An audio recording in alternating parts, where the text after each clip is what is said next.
이런 냉동닭 싸대기 사건이라고 되게 유명한 이런 일을 벌인 남편, 60대 남편 A씨의 폭행이 2017년부터 시작이 됐습니다. 강원 횡성의 한 캠핑장에서 아내 B씨가 삼계탕용 냉동닭을 물에 담그니까 왜 네 마음대로 닭을 씻냐고 화를 내면서 냉동닭으로 아내 얼굴을 가격을 닭으로 어떻게 아내를 때릴 수 있어? 그러니까요. 닭 좀 씻을 수 있지.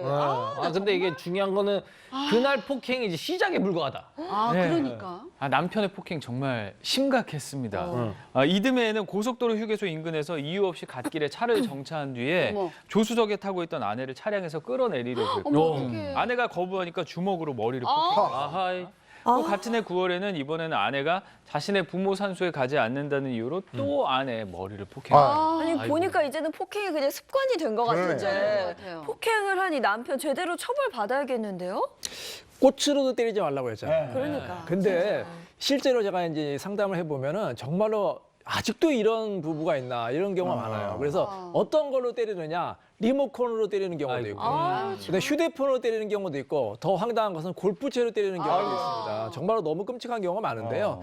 자, 그래서 이제 이 사건 같은 경우에는 법원에서도 굉장히 재질이 안 좋다고 봤습니다. 이렇게 닭고기로 때리고 또 갓길에서 때리니까 아내가 얼마나 수치심 공포심이 느꼈겠느냐. 맞아요. 근데 처벌은 좀 안타깝긴 한데 벌금형이 대부분 나와요. 에이? 이 사건 같은 경우에도 벌금 140만 원이 선고가 되었습니다. 야, 근데 이거 너무한 거 아니야? 그래. 온라인에서 익명으로 모욕만 해도 100만 이상 처분이 나오는데 이게 맞아요. 어떻게 남편이 아내를 폭행했는데 어떻게 140만 밖에 안 나오죠? 진짜. 그러게요. 이렇게 모욕감까지 주는 또 상습적인 폭행이었는데도 이런 처벌이 선고가 된 거에 대해서 좀 굉장히 이제 국민적인 법 감정을 좀 이해할 수 없는 그런 지점들이 있을 수 있다는 점은 충분히 이해를 합니다. 그런데 실제로 가정폭력 범죄가 벌금형 이상으로 강하게 처벌되는 경우가 굉장히 드문 편이에요. 이게 뭐 여러 가지 이유가 있을 수 있겠지만 가정폭력 범죄라는 특성에서 좀 이유를 찾아볼 수도 있을 것 같은데요. 일단 가정폭력 범죄라고 하면 사실 이제 피해자가 자녀라든가 경제력 문제 때문에 가정을 싫어도 유지해야만 하는 그런 상황이 있을 수가 있어요.